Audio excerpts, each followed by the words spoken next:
بسم الله الرحمن الرحيم اللهم صل على محمد وآل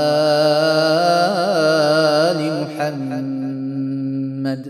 A lot of opposition to Marja'iyyah stems from the belief that Ijtihad is being practiced in a traditional, outdated method. One of the reactions to this is to call for a new collective Ijtihad model to be put in place. Now, this argument against Ijtihad might hold weight if our Marja'iyyah were sitting at a desk alone somewhere, reading book after book, making notes and issuing fatwas from there.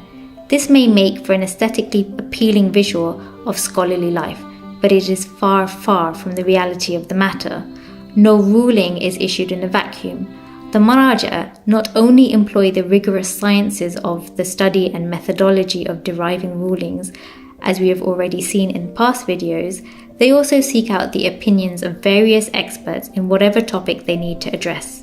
For example, when it comes to the sighting of the moon, Ayatollah Sistani not only takes Yallop's scientific criteria into consideration, but is also sponsoring an astronomy research center in Qom to carry out independent study on the matter. Any problem or challenge that they are presented with, they would first try to understand the nature of that problem.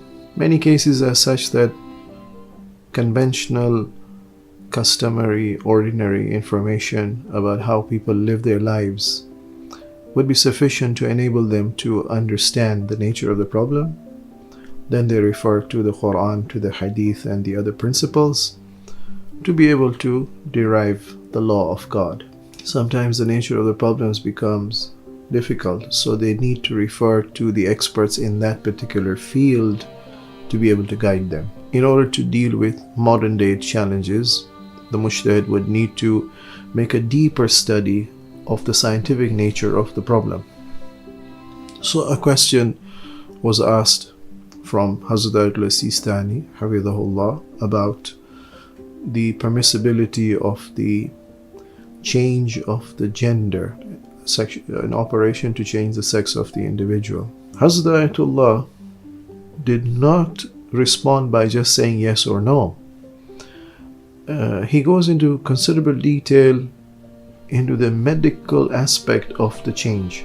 So he talks about whether the medical change that is going to take place is just the removal of the external sex organs of, let's say, a male, and then it is replaced by something that resembles the external genitalia of a female, and then they are injected with hormones, either masculinizing hormones or feminizing hormones, depending on the nature of the change that is required.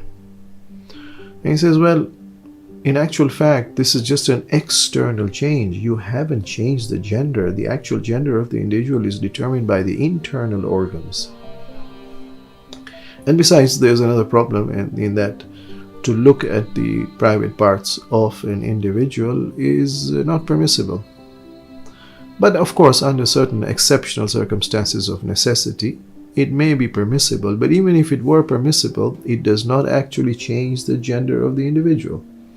If an operation can be done whereby not only the external genitalia are changed of the individual, but also the internal genitalia, then yes, this could be considered a gender change. But then he says medical technology has not yet reached that level of sophistication to be able to accomplish that. That the mujtahids, they're the top brilliant minds of the Shia world, and that's what qualifies them to become the Marja'. And they're intelligent enough to be able to investigate, to inquire, to contact and to consult with the experts in the field, understand the nature of the problem, and then go back to the Quran and to the Hadith and to the principles of deduction and come up with God's law. Naturally, one knows that Ayatollah al-Sistani has not studied medicine as a profession, but rather that he has referred to and considered the opinions of medical professionals in the process of coming to a conclusive ruling. In this way, one may say that the practice of a collective ijtihad already exists, in the sense that there is always a collaboration between the Marja'iyyah and various experts in different areas of human sciences.